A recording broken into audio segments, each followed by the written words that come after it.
Station. Double feature night, baby. Double feature night. Yeah, I know, man. I can't remember when's the last time we did any more than one movie. We did a while. The Firefly trilogy 2 weeks ago. Firefly. Yeah, 2 weeks ago. Damn, man.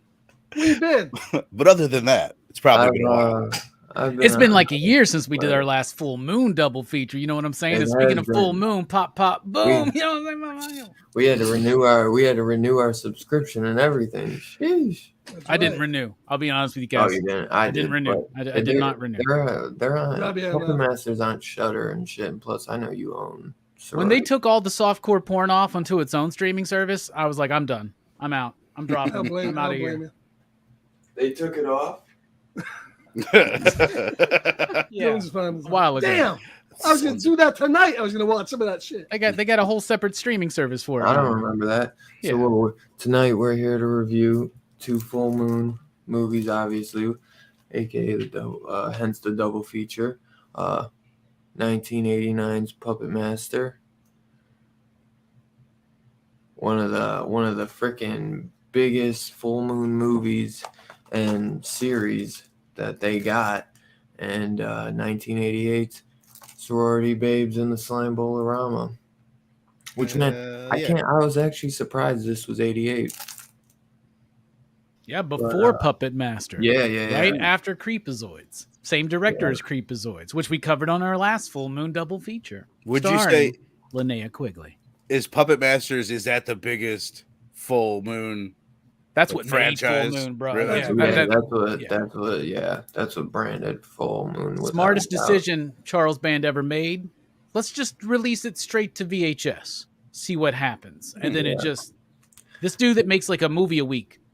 You know what I'm saying? He makes the movie a week. He's figured out the magic formula. I spend as little as possible. I do it as quickly as possible. I know what to put in there to keep this core audience satisfied, and made a career out of it. Yeah, from 1988 to 1998, I was the manager on a video store, and those movies were some of the biggest things we ever rented, brought in. And actually, they were co-produced by or brought out with Paramount. So they did have a big studio in back of them for a while, for a couple of the features. Nice. The Puppet Master, I remember that being a huge movie. Yeah, it definitely was. It definitely made a lot of waves on VHS. And it really started the whole direct-to-video craze. I mean, before that, there wasn't a lot of direct-to-video, but after that, that's what Full Moon made. I mean, they were like Vestron, where I think they had a deal with Vestron where they were just just putting out so much of their stuff. That's how I think they had like Beyond Reanimator and shit. But yeah, Puppet Master, dude, they got like freaking 12 movies, man. Wild. The only think one that's close I to love it is Evil Bong. That's the only one that's close to as many Puppet Master movies. But I'd say Puppet Master is definitely more known. You guys want to jump into Puppet Master first? Sure. Obviously, like we said, this is kind of what, founded Full Moon in a way, and what definitely brought in a lot of their money, and they were just pumping these out sequel after sequel. And man, I'm a big fan of, like 2 and 3. It's been a while since I rewatched them. I was watching a bunch last year, but I skipped a couple. But for the most part, man, I'm actually I enjoy all the movies for the most part. Maybe 1 or 2 I don't really like. But yeah, dude, Puppet Master. This one's a little bit slower. I kind of grew up watching the second one a little bit more. But I like it. They got all these, like, what is it, like 6 freaking 6 a group of people that all have, like, special abilities, and they all meet up at this hotel, which I like the vibe of the hotel. I love the music, which is what I think that's Albert Band who's on the music. Richard Band, bro. Richard Band? Yeah, Richard Band. Who's Albert? Isn't there an Albert Band? That's his cousin. Yeah, probably. Lesser known. Yeah, but Richard Band's the cat that did a lot of these Empire and Full Moon movies, including he did Reanimator. He did the score on Reanimator, which is great. Yeah. Yeah, though, dude. But you get that beginning with Toulon, which I forget that guy's name, man. It's William Hickey, the great William Hickey. Yeah. I wish he was in the movie more. I love William Hickey. Mm-hmm. Yeah, definitely. It's a bummer. He's in it for only a couple minutes. He's got such a great voice. Just like he should have played more creepy villains in his career. Yeah. Well, he should have definitely been in there more, especially since he's the titular character. Yeah. He was the grandfather in Christmas Vacation who fried the cat. I mean, they obviously have like the third one where it's kind of like a prequel, but you have a totally different Toulon. You have the guy who, the older gentleman from Dolls playing Toulon in Puppet Master 3. Which I think Verno, you know who I'm talking about, the couple in Dolls, older guy. Yeah, he's the one who takes over for Toulon in the prequel. But yeah, I think the puppets are great. What do you got? You got Blade. I think Torch. Torch is in the next one. Pinhead. You don't get Torch yet. Tunneler. Oh, Torch. Yeah, Torch isn't in this one. You're right. Torch isn't in this one. You only get Leech Woman, Blade, Leech Lady, and Tunneler. And Leech Lady. Yeah, and Leech Lady is. She's the grossest one. Awesome, definitely. And you get the Jester. You get the Jester as well. What's the name of the guy with the man hands? That's you know what I mean? Tunneler. Okay. You got Tunneler. No, I'm talking about the guy that looks like he's all swollen. Pinhead. Pinhead. Well, yeah. Okay. I was hoping his name was Man Hands. I think that was really a puppet. Oh no, yeah. I'm pretty sure they also had an actual. There was a woman, like a little person, who did some of the hand. Yeah. movies. Okay. Yeah. You're talking. That's. I get them mixed up. Yeah, Pinhead. Tunneler is the one with the drill on his head. And then you got the Jester, which his face spins around. Then Blade, which is the white one, and then Leech. He fights vampires. That's why he was late getting back at the beginning of the film. We're following him around. But I like all the puppets. I feel like they're all so unique. It's not like they're trying to copy off anything, because obviously we had Child's Play and everything having its craze. But I love what they came up with, man. And then they even come up with more in the future ones that are pretty cool, like the 6-shooter and like I said, Torch, which I forgot he's even in this.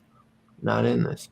But I think characters are pretty good. You get a little bit of Barbara Crampton in the beginning. I think Yeah, man. I think there's some funny stuff. It's a little slow at sometimes, but for the most part, I do like it, and it is iconic, and it is what set Full Moon on the map. And I enjoy the music, and yeah, man, I have a good time with it. Robbie, what do you think of this one, man? Well, first of all, I grew up loving this movie, the series actually, and I don't think I've ever watched one after 3. Right by the time 1, 2, and 3 were out, Yeah, that was like the heyday of me watching home video horror movies with my mom and my stepdad, right?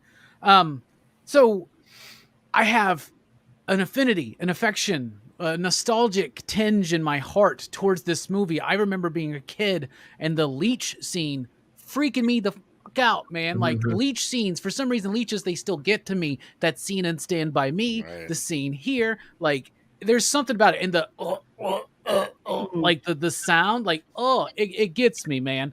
So this is a fun series, and I have lots of good memories about this. Last time I had seen this film was years ago, drunken night around Halloween time, me and a bunch of homies together, shooting the shit, having fun, watching this movie. We had a lot of fun with it.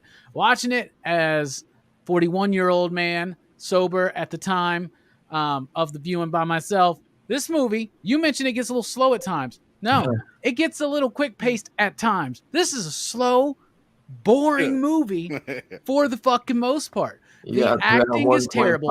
Speed. Now, here's the thing. I understand this is a Full Moon picture. Yeah. And I know that we got another movie we're going to be talking about that also has bad acting, right? Yeah. But it has energy, right? This Puppet Master movie, there is something missing. They're not quite there yet. 2 and 3. Yeah. They perfect that formula. I rented 2 and 3 a lot as a kid. Not enough puppets. The puppets themselves, though, are fucking awesome. The stop motion, all the puppetry effects, they use a nice blend of in-camera effects, and it works, and it's really cool stuff. The music by Richard Band is amazing. I think this dude is an undersung and underappreciated horror movie composer because people just think of him as the guy who does the Full Moon movies or the guy who ripped off Psycho to do Reanimator, even though that's what he was asked to do by Stuart Gordon, right? But this dude is a master, composer at what he's trying to do. This movie is composed in a very whimsical kind of nature that also has this creepy kind of tinge. That kind of becomes the distinctive style of music in Full Moon pictures. Going on, even things like Head of the Family have that kind of whimsical, almost like a 90s Disney Halloween special kind of vibe. Yeah. So the music's great, the puppets are great. There's not a single good fucking actor in this film, dude. Not a single fucking one of them. What's your name? What's your name with the fucking eyebrows is fucking beyond. I can't believe it. That's like a weird extra fucking stretch, but I like it in its cheesiness. I just recently shared this meme going around of John Waters, and I think it's very appropriate when we're talking about these movies and when we rate them. And sometimes you have a movie rated as high as something like French Connection. You're like, there's no way it's comparable, but it's a quote that says, you have to have good taste to appreciate the irony of celebrating bad taste. If you don't get it, then you just have bad taste. If you have bad taste, you just don't get it, right? So this movie is bad, but it's fun. Yeah. In its badness, but it is slow, and it could be a little bit. If it was a little faster, the cheese factor and everything would work for it. Dude with his little ass ponytail, all of it's weird. The dude with the feathered fucking coiffed hair, come on, moaning constantly. Everything she touches, starts moaning. This movie is filled with weird stretches. So, but basically, what I want to say is, it's dull and it's boring. But when it pops, and this is definitely a movie to watch when you're drunk with a bunch of your friends. Right. But I do like the film. You gotta put it on 0.5 speed just to kind of speed it. 0.5, that would make it slower. 0.15. I know where you're going. 0.15, yeah. You gotta watch this shit like Dragon Ball Z is what you got to do, man. If you want to get through that shit, you got no. It takes a while to really get going. It's got a great opening, and then it lulls, and then it's got a cool bit with the puppets, and then it lulls, and the thing is, Full Moon movies, they have to stretch real hard sometimes to make these movies technically a feature. So they have these long like drawn out title sequences. The credits are the slowest credits in the history of credits, man, especially on the next one we're going to talk about. That's my favorite bit of the whole film is the credits, because that music, that theme bangs, dude. Like I love the opening theme which they revisit throughout the film. That's great. We talking about Puppet Master? Yeah. The music is absolutely. But we'll get into the other one. It sounds Harry Potter, doesn't it? The Right, music right. a little bit. Yeah, a little bit. Scarphead, what do you think of this? Yeah, I thought the same. I thought the opening, I love the opening of the movie because it has that great back in the 30s during Nazi Germany. I think it was. It wasn't those Nazis coming to take Toulon away. That whole sequence is great, although it didn't make too much sense how the puppet can run around and people looking right at him, but not seeing the fucking puppet running around. Yeah, but I love that. He ain't so stealthy in the beginning of that, is he? Yeah. You're like, bro, why are you running out in the open? That's what I love. He's running along. It made absolutely no fucking sense. But he jumps up on the piano just to play a few notes and then jump back down. Yeah, and then there was no point in that. Yeah. No, but the opening was good, and then after we get that opening, we get about 45 minutes of, oh my fucking god. I mean, I appreciate they try to make it set up as like a supernatural thing. But the best actor in this is Paul Lamont, and he's horrible. He went on to do other horrible things in other horrible movies. And it just was so dull. About the 45-minute point is when they start kicking in the puppets, which is probably when they could, they would only have a certain amount for special effects. But once the puppets arrive, it does get a lot better. And then just having them in it breaks up some of the tedium even toward the end. I think there's a scene like twice where she lures them up to the attic, or you get lured up to the attic. They do the same scene over again. It's the exact same fucking scene. I think she has a premonition of that. Right, but I know. But whatever. Yeah, exactly. Yeah. So once the leech lady starts hacking up the leeches, at about 45 minutes in, it really elevates the movie and really makes the movie for me, because I think at that point it was pretty dull. It was a pretty dull movie. But the music is great, and we'll touch on all that. But overall, I liked it. The other ones are definitely better.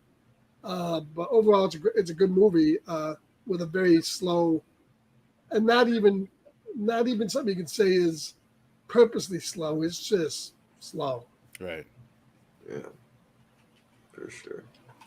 Brian, what did you think, my man? Because was this one of your first full moon movies? Were you? Yeah, definitely one of them. I'm curious, before I go, Scarphead, had you seen this before? I'm sure you had, right? I saw it when it first came out long time ago, and then I'd never seen it. I thought I had. I assumed I had because I was so familiar with the VHS cover. I'd seen it my whole life. I feel like it's a movie that I rented on like a $6. Used to be like 6 movies on the weekends for $6. And we'd watch like 4 of them most of the time. I feel like Puppet Master was one of those 2 we never got to, like many times. But anyway, for the most part, everything you guys said is clearly true. It's slow, it's boring at times, it's entertaining at times. But overall, I did enjoy the movie. I thought it was pretty good. I was glad I watched it. And I'm really curious about, like, thinking this one was pretty mediocre. You guys think I should watch 2 and 3? It feels to me like those are the better ones, right? Oh, yeah, I almost did. They get better before they get worse again. Yeah.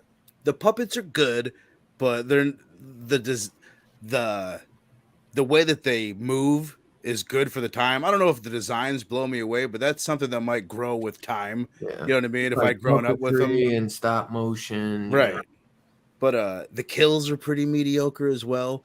I do kind of dig the mythos that they set up, and that's what has me curious to watch the future ones and see if they get into more of the mythology of them. Apparently they're doing, like, the last few have been like World War II and shit or something like that is what I've been hearing. There's a lot more World War II. There's a lot more World War II. And they made, and a major studio made one too, which didn't get affected by the other ones, and it was a World War II thing too. So I would say I'm kind of clear. Okay, we watched 2 movies.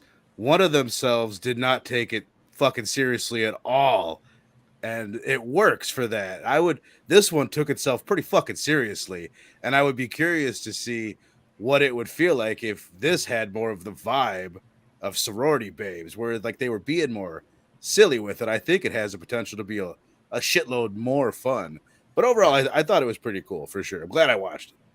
I think they could have afforded to put more effects in the movie a little bit earlier because there's the big lapse between the first kill and the next kill. It's a big gap there. I think if it had a little bit more puppets, it would have been a little bit better. Scarpad, you were talking about repeating scenes. They repeat fucking plot points too. Yeah. Like over and over and over again. And so much time is spent talking, trying to slowly. I mean, it's just poorly written is what it is, right? Yeah. But you get like, there's so much time spent trying to build up the mystery. You could build up the mystery with flashbacks. Yeah, but I think absolutely to your point, they were trying to pad a running time. They knew they had to make 80 minutes or whatever it had to fucking be. And Yeah, that's well, what they did in the to make next 80 minutes. movie, if you want to pad your running time, just put in a dipshit janitor that keeps getting stuck in a closet, Right, and it right. works. Best part. Yeah, but when you got Okay. 70s Bush in the movie, you don't have to pad nothing. That 70s Bush, that 70s Bush is padding enough. You guys want to rate this one and then just get into the other one, or is there anything else you guys want to throw in about it? Any of the kills, obviously. Who would be your favorite puppet in this movie? Because we at least we'll do that at least before we rate it. Mine would probably be, I mean, just for this one. Usually it's different. Like I'm gonna say just for this movie, the standout one is Leech Woman or Leech Girl. But I definitely like other ones. It'd be either Leech Woman or Pinhead. Pinhead's like sucking bitches. It's so fucking funny, but I guess I'll do the Leech chick. The Leech chick to me was the most memorable one as a kid, but as the series progresses, the standout to me has always been Blade. Oh yeah, just because I love that. I love that look and I love that design, and I love he does the creepiest fucking thing. First of all, he's got those eyes that pop out. Yeah, okay, that's him. Yeah, but when they're inside of him, he looks even creepier. Because it's like it's all black, and then every once in a while you see the shine of something in there, and then he's the one that does this a lot. He like opens his mouth and just has that. Yeah, it's so fucking creepy, man. Like it's a cool design. It's a really interesting character. He's apparently not smart at sneaking into a hotel, and that's a busy area, by the way. Like, whatever. The hotel used to be busier, but they were looking right at him. But yeah. It's crazy, man, that NECA has this Puppet Master one and torches on it. I'm surprised they didn't do Leech one. Like, they did. Do they use her again? Do they use her in part 2? I know. She's in other movies, yeah. Torch is a really cool design. Then the cowboy one, is that 6-shooter? Yeah. But he's not in it till 3. Yeah, and I'm sure they've added other ones because when I look through the box set, I got the box set and I look at the covers and I'm like, what? They went wild. Yeah. But I mean, they got so many Ginger Dead movies, so many Evil Bong movies, Trancers, Subspecies. Like this is the granddaddy, man. They got to make a Puppet Master movie every 6 months. I think it's part of the deal that the last that Charles Band made with Uncle Impy. They haven't been going that crazy. The last one they made was Blade, the Iron Cross, which isn't in that box set. It's in the like chest one. But you can buy it singly. But they got Baby Oopsie now. Baby Oopsie is Baby Oopsie is their baby. Hey, don't sell Baby Oopsie short, man. I would never. Scarphead, who's your favorite? Leech Woman in this one because he really yaks those fuckers out. And he's going, How the fuck does this dumbass dude think that that's his woman, by the way? Right. It's obviously a fucking puppet. Does he think she's got a doll out? Like, he's like, ooh, baby, yeah. Right. He's touching her. She's touching him with the little hands. It's like, don't you notice those hands are too small? Fuck, bro. Yeah. Ponytail too tight? So, some psychic you are, bro. Yeah. What about you, but definitely Leech Lane. I mean, I got to go with... I guess his name is Blade. I didn't know it. You guys are throwing out all these names. I'm jealous. Like, I don't know their names. Yeah. But Blade, he was the creepiest to me. And the other thing I would just throw in is specifically what I was talking about, the mythos that I thought was cool is the fact that whoever the master of puppets is, if that dude is bad, then the puppets are bad. If they're good, then the puppets are good. I was going to say Lars Ulrich, I think, is the master of puppets. Either way, you know what I mean? The master of puppets. It might be Eddie from Stranger Things. I think that's Eddie Munson. I was about to be. It might be Eddie, so yeah.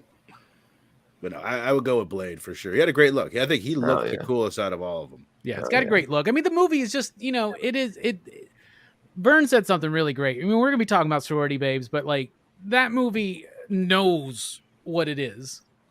Puppet Master, I think, is thinking it's something a little bit more elevated. Probably was designed off of like they probably had drawings of the puppets, and they're like, okay, let's figure out a movie off this. You know what I mean? As we always did, or even a cover. You cannot undercount how fucking big of a deal this was. Like, so it was. Initially, they wanted to release it in theaters. They decided not to. They put it straight on home video right in the middle of October. Right, like.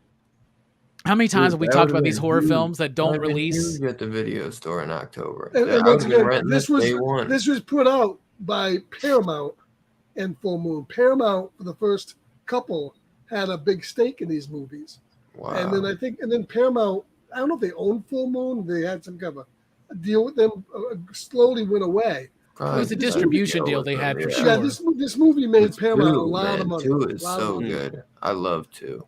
Yeah, the next 2, they knew what the draw was. They knew the puppets were the draw, and that's where they spent. What I was trying to say they didn't spend their money getting Paul Le Mat. They spent their money doing more puppets. Yeah, it's crazy how successful this movie was, right? Like that means in 1989, in October, when this movie dropped, right at the prime time, we talk all the time. They release these horror films. They'll release a Halloween film. I mean, so many Halloween films don't come out on Halloween. Right. You know what I'm saying? And it's so fucking ridiculous, right? And perfect timing, perfect marketing, a great premise. It lured people in, and it was those puppet effects and those designs, I think, that really got people into it. Because there's a lot, like it's amazing to me that people made it through 40 minutes of this film back in 1989. But it was a different world back then. We had more patience to allow story to develop. I guess the other thing that we're all forgetting about, probably the scariest part of the movie, is that fucking stuffed Pekingese dog. Right. And now, what's up with the ending? Am I to infer that did he transfer himself into her? Was she with that deal the whole time? And how come the dog came back to life? What's up with that? No clue.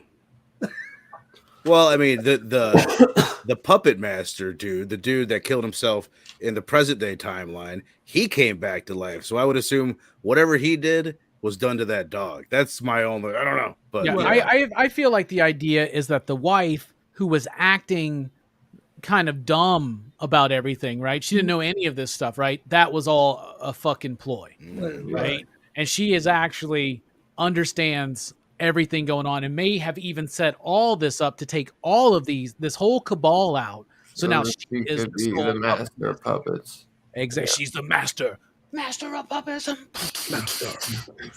Anyway, but that's the kind of vibe I get. But honestly, I think they're just like, oh, what if? Like, we need a twist at the end. Mm-hmm. Do you have anything you want to say about the somewhat twist, or do you want to get into the rating so we can jump in the story? That's pretty much, just I think they just wanted a twist, so they threw it in there. Vern, let's start us off, baby. And anyone in the chat, if you're brand new, we do our ratings out of 1 to 5, 1 to 5 slips. I'll say, first of all, Robbie, I'm glad you kind of gave that explanation about when it came out, just kind of a perfect storm, because my thought after finishing this is, damn, these sequels must be fire, or else, like, how do I know Puppet Master? You know what I mean? Like, how did it become so big? Because they make so many. Right. But I would say, with all due respect, I would go with like a 2.25 for it, even though I enjoyed it.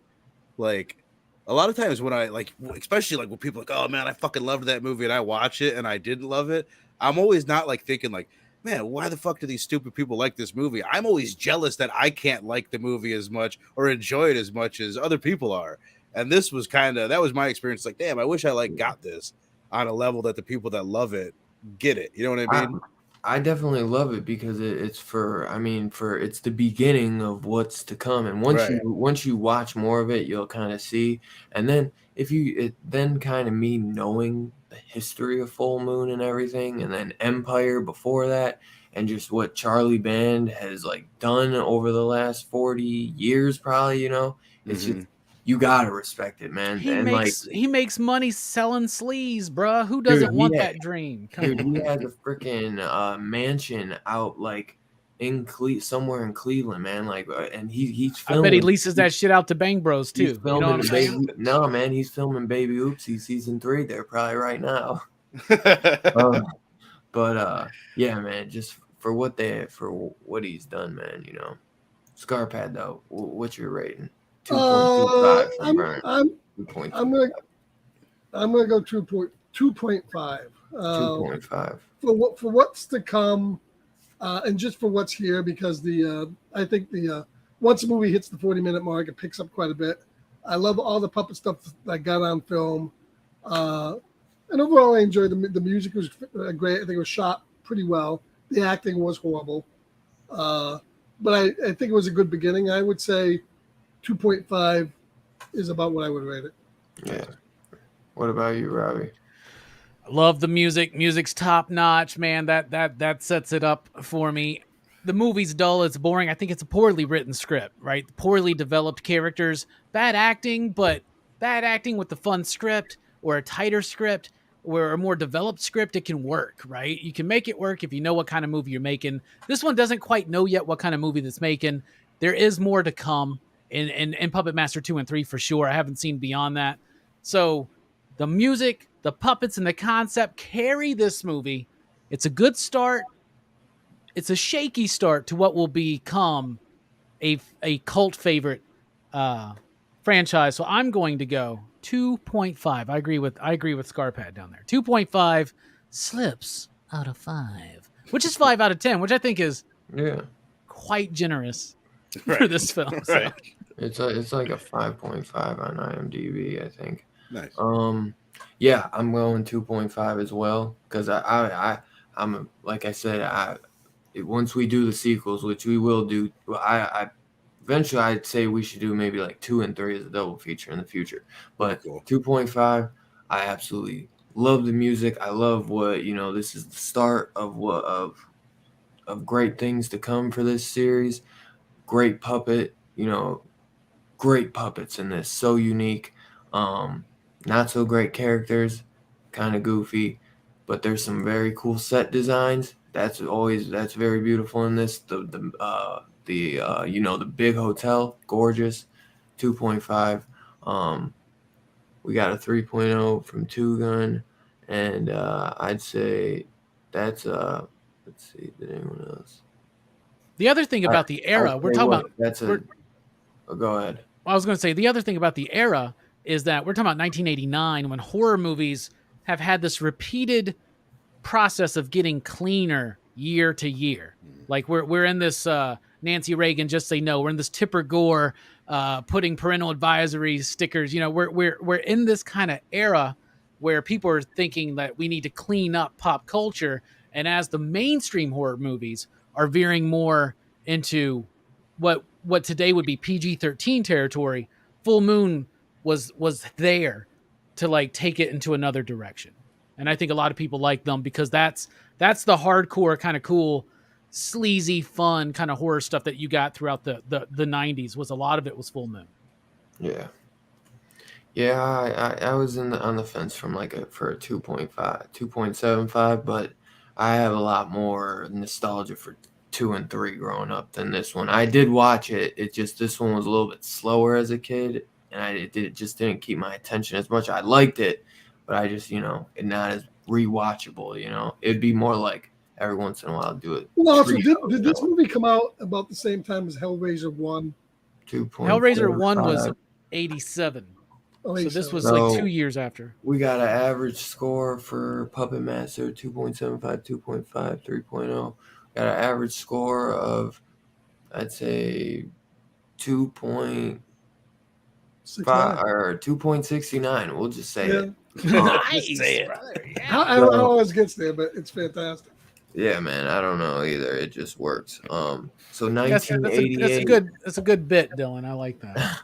1988, Full Moon puts out Sorority Babes in the Slime Bowl-O-Rama, starring Linnea Quigley and Andres Jones.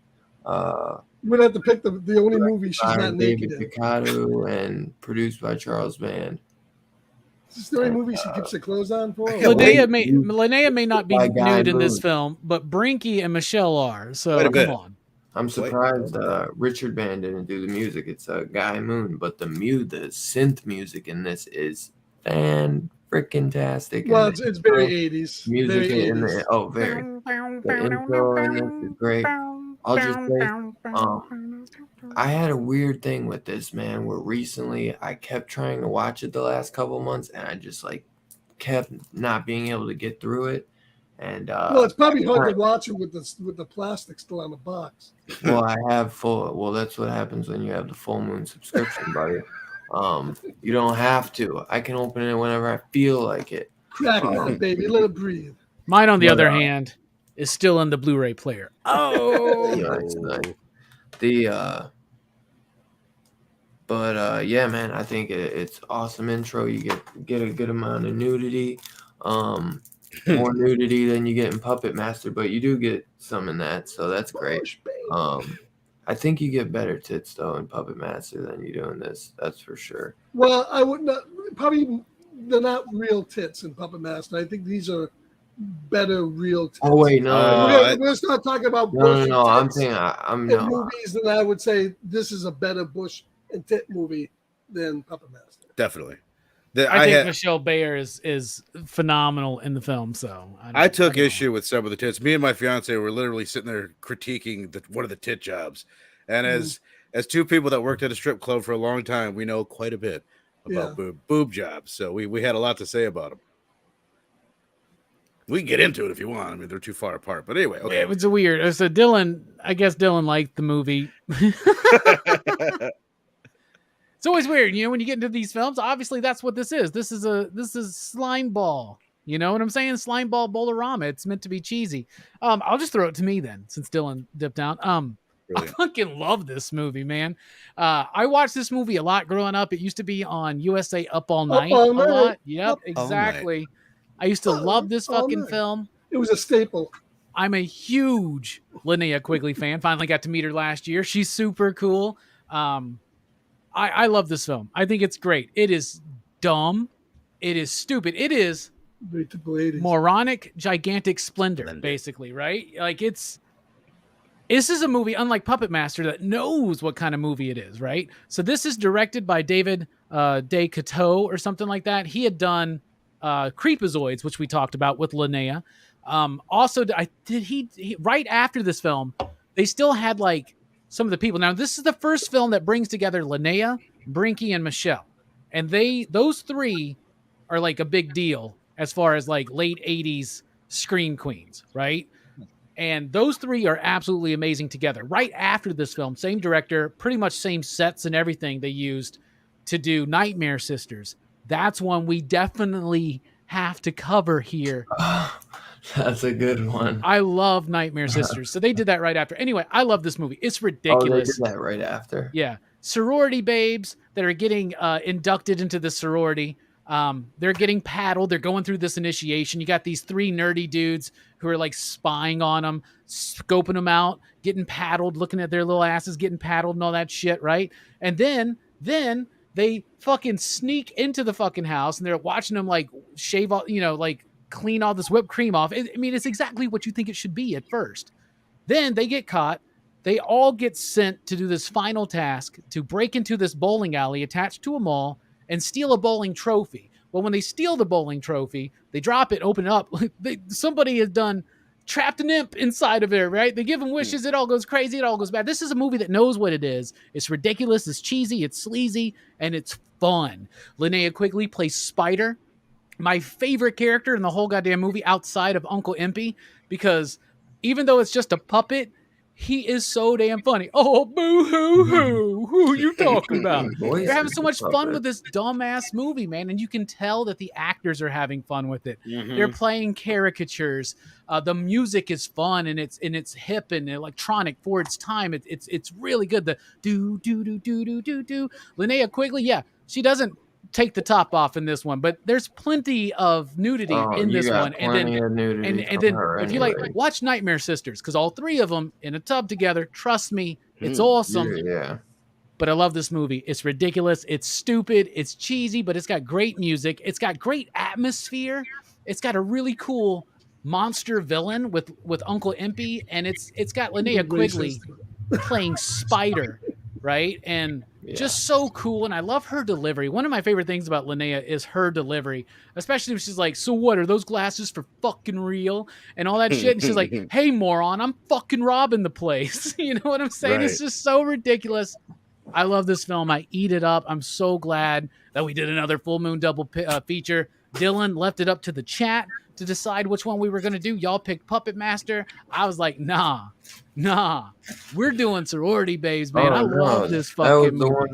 That was for my pick. We knew yours was Sorority Babes. Oh, yeah. Always. I know. And I love this. I love this movie. And I'm really excited to see what y'all think about this. It's hard to just do one full moon movie because most of them are like an hour long. And that's the other thing. This one's an hour and 15 minutes, right? It's an hour and like 20 if you include the credits, because this has got the slowest credit crawl I've ever seen. Right. I love that music though. I let it play. The do do do do do do do. It's got this sense of bouncy, vibrant fun, right? And that's something a Puppet Master lacks. We're only comparing them because we're talking about them on the same show, but I fucking love this film. I love it. Love it. Anything with Linnea, Brinky, and Michelle. Come on, bro. Come on.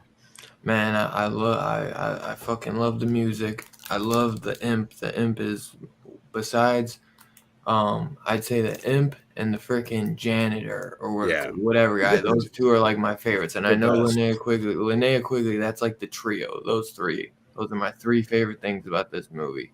Or my three favorite people. And then the music is just incredible. You get some pretty good special effects. But the imp is just everything, man. He's hilarious. Like you said, they know they're being goofy. Watch the original trailer. The imp has a different voice. Oh, really? And it's something weird. It's like they're trying to be more creepy with the voice, but it works. So they get this dude who comes in. He kind of does this like jive talking kind of imp or whatever. He sounds like the plant from what is it? Right, Love Me Shop of Horrors. Yeah, he does sound a little bit like him. Yeah, right. Oh, yeah. But I love the atmosphere of the bowling alley. Like seeing like the menu and seeing like there's something nostalgic about like that era and bowling alleys and shit. You know, we didn't have all the internet. We didn't have TikToks and all this shit. We just had bowling alleys and big cocks. You know what I'm saying? So. Mm-hmm. And peeping toms. So he directed Puppet Master 3 as well. But the dude who directed this movie, by the way, has directed almost 100 films. Really? This dude is prolific as shit, dude. Really? Yeah, though, man. I think the cinematography in this is pretty good too. It has just that straight 80s vibe. It's got a couple goofy characters, but all the women are badass and hot as hell, and it's definitely a fun ass full moon movie, and one that I would definitely see Robbie and the PCP crew getting together and having drinks and just having a fucking blast with this one. Yeah. And it makes a great double feature with Nightmare Sisters. I'm telling you, they filmed this movie in 2 weeks for like $140K. And then they had some money left over. They were still there. And they were like, fuck it. And in 4 days they did Nightmare Sisters. Oh, really? Yeah. Like I love it. I love it. And Nightmare Sisters makes this movie look weak, I think. Nightmare Sisters is ridiculous. It's ridiculous. Vinegar Syndrome has a really, really great Blu-ray copy of it. Well, I'm curious to know what y'all think. Scarpad, what'd you think about this one?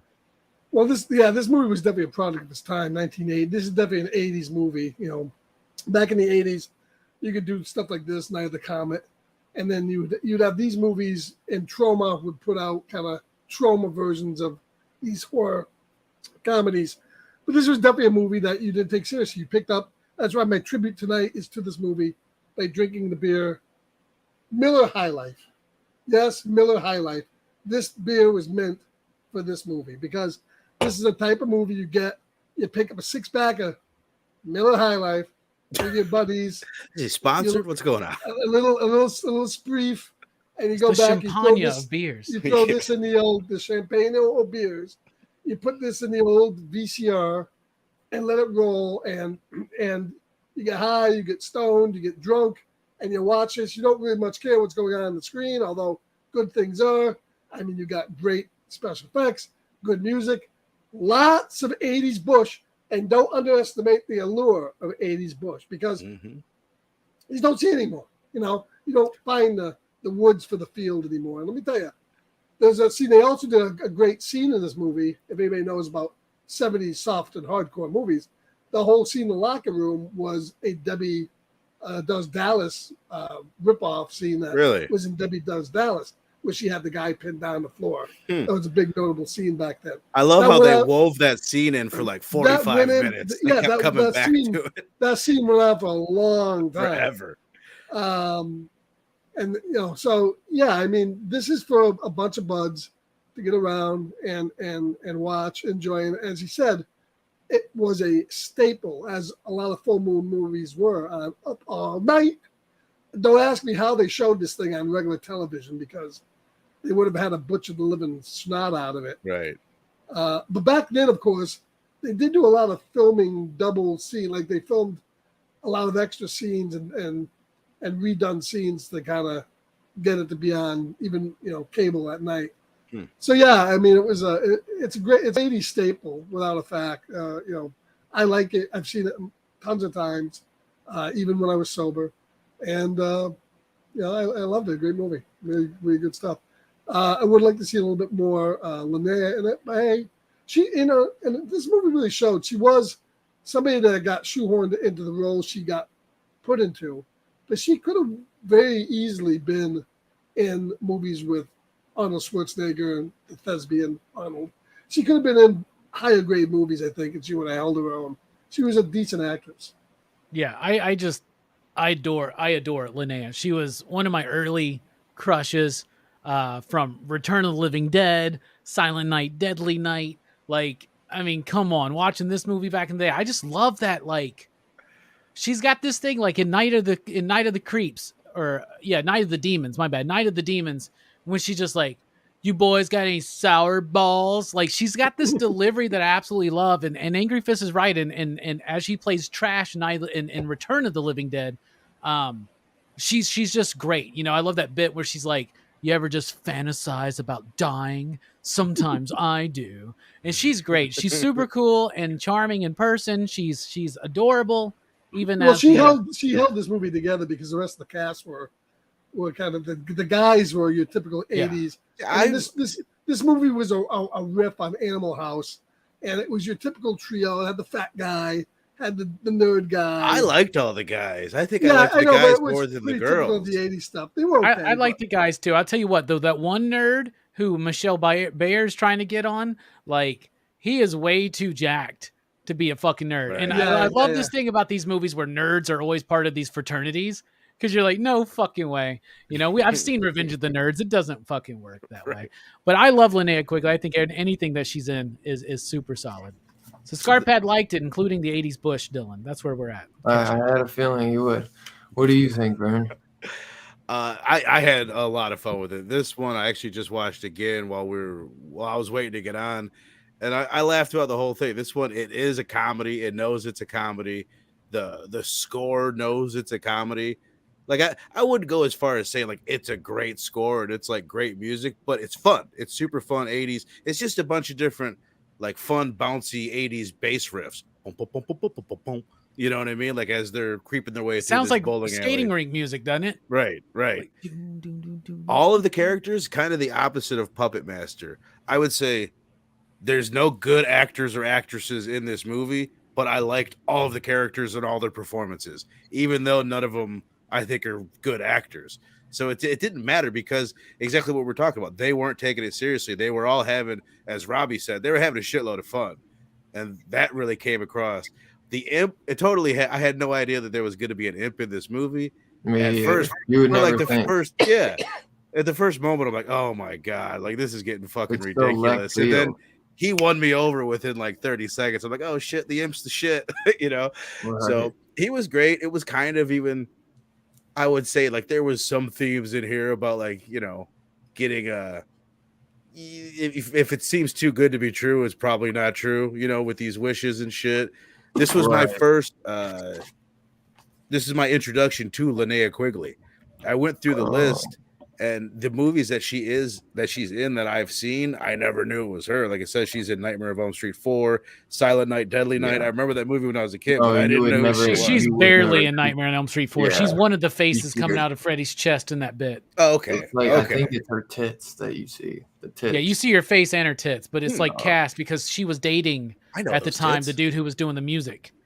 Or Okay. not the music, No, but the no, makeup yeah. effects. She is good. I see the charm. Like I totally see the charm. I'm not gonna go as far as saying she's a great actress or even a good actress, but I like the way she delivers her lines, even though they seem like amateur. You know what I mean? Like she's it a seems good like you actress took for some certain really cool material. chick and was like, "Hey, fuck, come here, say this line," and she says it in a way that's like it works. I'll point out that I like that like half of the time that you see her, she's trying to break into something, but they're like, Yeah. "Hey, don't fuck up that pinball machine though. Like, we don't actually fuck it up." So she's just struggling to break shit with this Hey, crowbar. moron, I'm fucking robbing the joint. Dylan already said it, but the janitor is the best part. Like I was like pretty into the film So up until funny. the point where So he came good. in and he just had me dying, dude, with him not being able to hear. It's just such a classic like cartoon bit where he's hearing him say different stuff and hearing it wrong. His line about, "Hey, you're just gonna have to find that imp, put him in a headlock, kick him in the butt, and jam him back in that trophy," just cracked me up. What else did he fucking say about this thing is going to be He the has some size good of the lines. Dickens in the morning? He He had said it's every going to be line. the size of a donkey dick in the Yeah, morning or something yeah. like that. Yeah. Yeah, he was great. So this one, I definitely. I'm surprised had he a didn't shitload say of fun. she's got an ass like a 10-year-old boy. Oh boy, we got a special guest. Okay. And D in the house. I like how D the who? These nuts. imp ends up in a Prince Albert can at the end. Right, everything was fun That they, about that it. they just leave on the fucking sidewalk. That some kid's going to come Yeah. and pick up and then a world of fucking trouble. And that's how Wonder Woman 84. The kid looking through the window. He's like, they're looking at the girls in the sorority spanking themselves in the butt. And he's like, "Come on, we gotta go." He's like, "Can't we wait for the commercial break?" Like it was just so ridiculous, but a He ton gets of drunk fun. on one. He pukes like 8 times in that fucking movie. Right, the fat Right. guy, he was phenomenal. guy was I great, enjoyed dude. him. And I love the way the imp fucks with him too. And then he gets his head ripped off, and he, you don't see a lot of the gore as it happens, but you see some of the But he's like, "Oh, it's a gutter." He doesn't say gutter ball. He goes, "It's a gutter head." "Oh well, fat boy, thanks for playing." All that shit, like, so fucking Okay, funny. correct me if I'm Oh. wrong. I sat and I rewound it and I had to watch it again. I'm like, did they not show it? Because I'm like, the first time I watched, I'm like, oh, I must have missed the bit where they actually shoved the imp into the Prince Albert can. And then I rewound it and they don't show it. Linnea is just like, and then they leave "Yeah, him on the I did fucking it." sidewalk. yeah. You see, like, don't you see the her like doing that thing to it or Oh, something? maybe you do. And that's it's just what, a that's blink of what an I eye. see. She does Okay, that. okay. I missed it then. But you But don't overall, I see him enjoyed put it. up a fight or nothing. You just see that, and then it cuts. Good shit. They're definitely Yeah, one and, that. and by the way, the Southern Belle, from Puppet Master, who's the psychic, she's the sorority sister who winds up being the bride of Frankenstein, Oh, really? Yeah. which I thought was funny. And Yeah, just like that's she's cool. hamming it up with that Southern accent, she's hamming it up in this fucking movie when she like goes into her like thing and shit. Man, it's really Right. funny. Right. And that's Ridiculous. also it's also saying something about the superficialness of teenage and college life. Like when this chick's like turned into a zombie or demon, and she's like, "I'm never gonna get this to clear up," and she's trying to put like Noxzema on it or some shit. But Like, then that's some funny the shit. head chick, she looks hot as fuck when she gets turned. Mhm. And, yeah, She's the then- hottest one. They Besides take the care white of her people. like that. And bro. one of the women goes full on Bride of Frankenstein. Mhm. Yeah. Yeah. Yeah. Is there anything anyone else wants to throw out there before we rate it? Just that it's an awesome fucking movie, and It everybody is should an watch awesome movie, and I highly recommend it.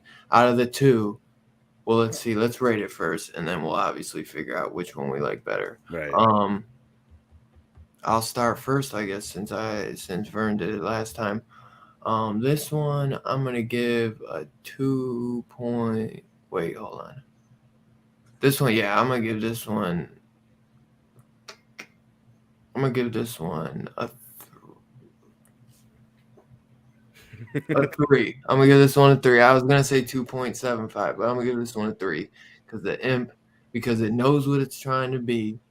It's not as serious as the first Puppet Master kind of takes itself.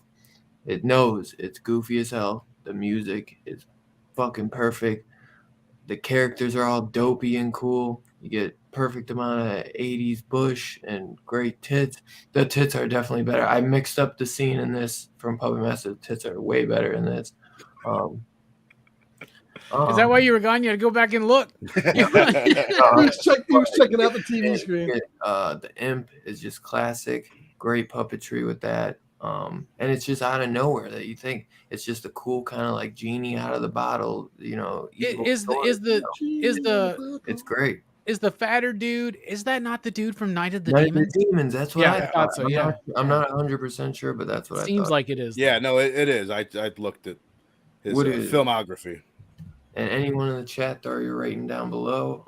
Robbie, what do you want to give this, man? Bruh, I'm going 4 fucking you digs on this one, man. 4 out of 5. I love this fucking movie, man. This movie, I judge movies on what they're trying to accomplish.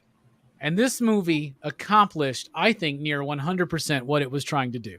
It was trying to be TNA, teen comedy, mixed with a ridiculous B-movie plot. It never takes itself seriously. It knows what it's trying to do. It's got great music. It's got better performances because the script is better because it's not trying too hard. You get what I'm saying? They have to pad this out a little bit, but the way they choose to pad it out with excessive nudity in the first act and then just dumb bits in the second act, and then they kind of wrap it up real quick with the fucking car stunt. Right. Puppet Master ain't got no car stunt, and it had like 3 times the budget, or 2 times the budget, right, or something like that, 2.5 times the budget. But I fucking love this movie. It's got Linnea Quigley. It's hilarious. It's fun. I can pop this on almost any night and I can watch it. You can be drunk with your homies. You can be sober alone. This movie's great. I love it. 4 out of 5. Nice. Scarpet, what did you think? Yeah, I think it's great. I saw a lot when growing up on television, then I rented the video and got the real story. Just for the '80s vibe, the comedy, and of course that '80s bush. I'm gonna give it a 2.8. 2.80 for 2.80 for the '80s bush. 2.80. Brian, what are you thinking, my man? I'll say she demons. You're damned if you do, damned if you don't. That's what I always say about them. I'll go with you, Dylan. It's a 3.0 for me. It's doing what it's trying to do, but there's other movies that are trying to do the same thing that do it a little better for me. You know what I mean? There's no nostalgia wrapped up in it for me.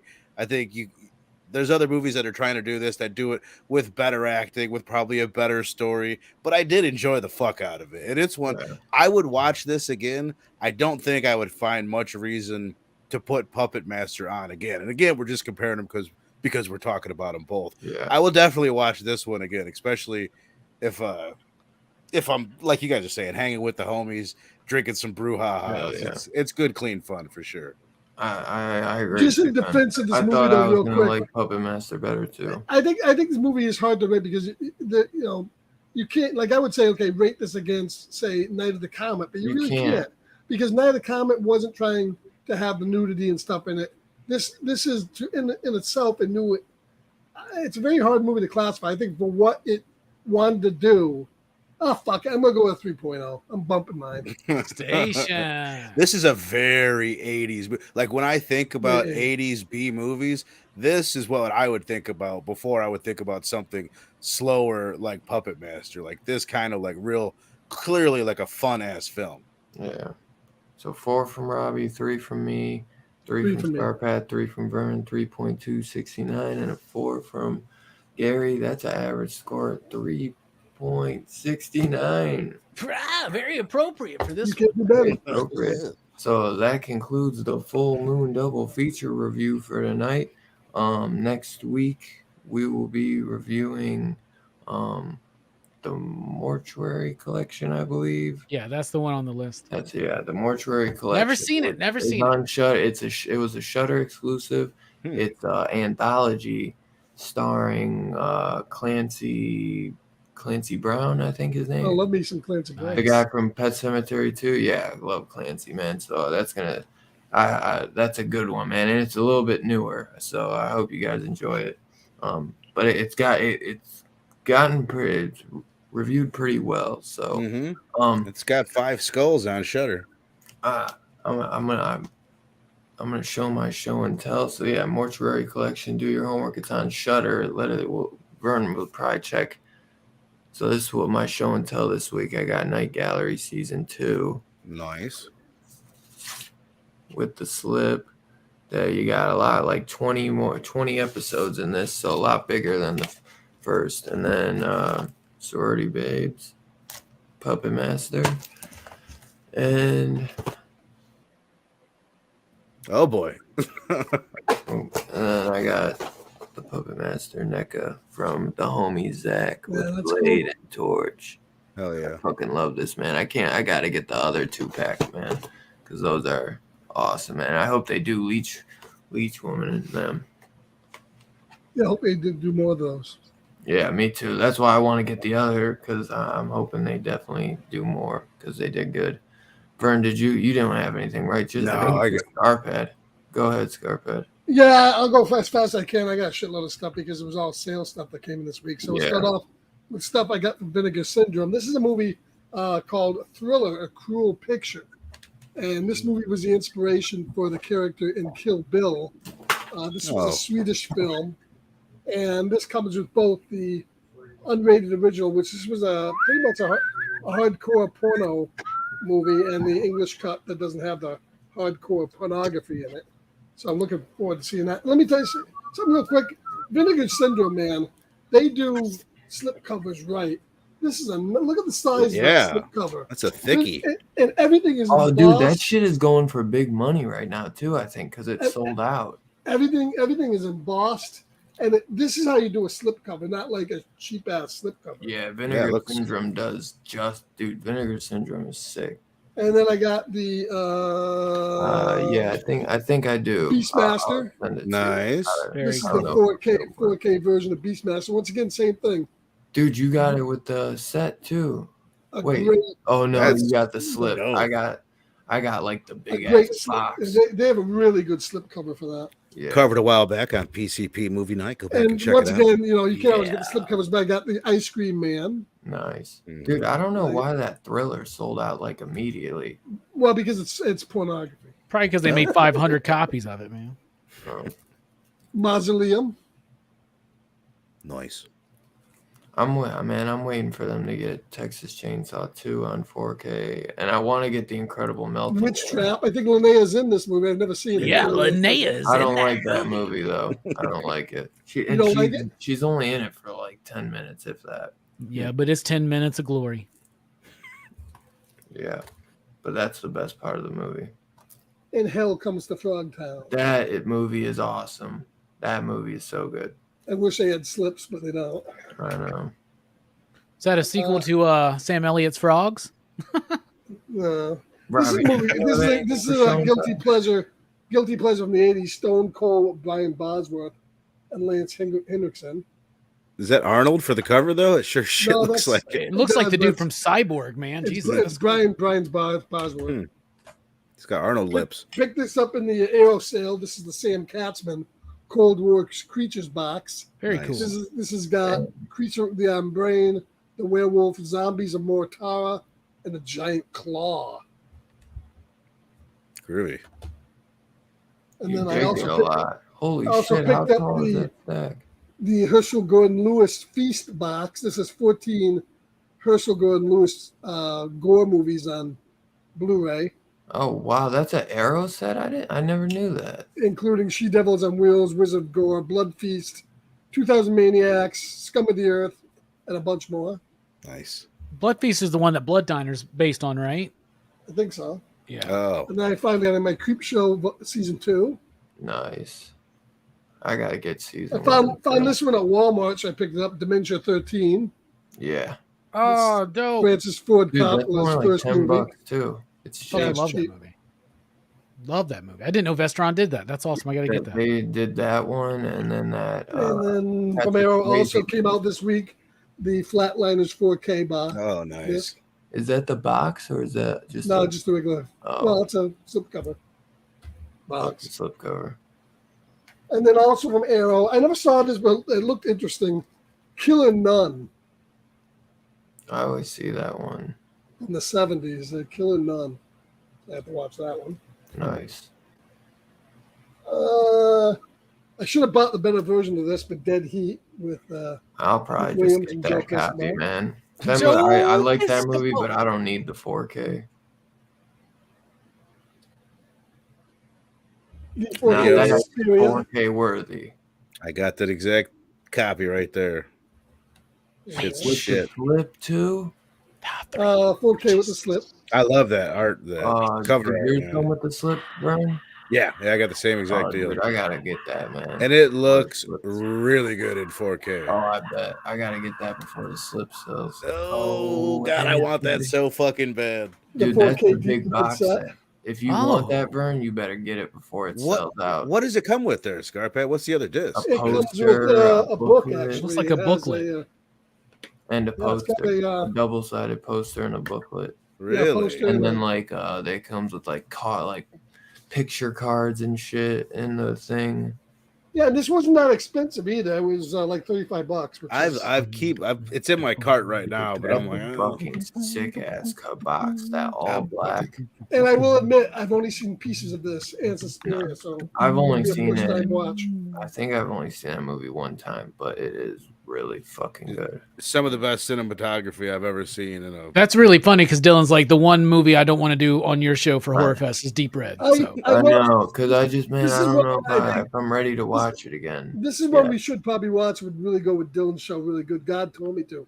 I enjoyed this from the 70s. Here, Tony Lobianco, and this is how you do a bad 4K slipcover. This thing's almost like paper. That's great. That looks weak. And Well, that's this movie- Blue Underground looks- too, and they charge like $50 for their 4Ks. This was like I got for like 30, 32 or something, I guess. But the movie never has looked that good. I bet. I enjoyed that. From Warner Archives, The Ghost Ship with Bedlam with Boris Karloff, a couple of Val Newton double feature. Nice. Just ordered that Deep Red. Fuck it. This is a steel box of the first season Dude. of Chucky. I gotta get nice, that, dude. bro. That's region free. This is Looks like Region B. It's Region B, but I have a Region free Blu-ray player, so it doesn't really matter. Man, thank God I didn't order it. I want that, man. What That's the dope. fuck? That's I'll- really I'll- cool. I'll play it in my regular player and see if it plays. Yeah, let me know. Because I wanted that Steelbook, dude. I don't want the regular version. And last but not least, my Fuck. Puppet Master I got for nothing for signing up for $60, man. That's funny. Shudder needs to update their shit because on Shudder it says this first movie that spawned 9 sequels. Yes, 9, but evidently they're wrong. If anybody's looking for some cheap stands for their figures, I got these from Amazon, clear plastic figures for 8-inch figures, and you get like 10 of them for $7. Bro, that's just a straw on a coaster. Yeah, I understand that, but I mean, some stands are very expensive when you have the amount of figures I do. Right. I have to kind of go cheap, and they work pretty well. There's my Freddy Migo on. Yeah, Nice. They look good, man. That's dope. You That's see, dope. you need to see if they make black stands. Robbie, Yeah, well, you don't really see them because the figures in front of them and they're clear. So you have anything before we get out of here? Yeah, I got a couple things. First of all, one movie a week is what I've been doing. This movie that I bought this week was Dressed to Kill. Took advantage at the last minute on the Oh, that's Criterion nice. sale. yeah. Just So, watched it. Just Pick watched that it. up. I'm Pick that waiting up, for the 4K that Kino's doing. I've been getting into the work of this dude named Benjamin Mara. So I picked up American Blood.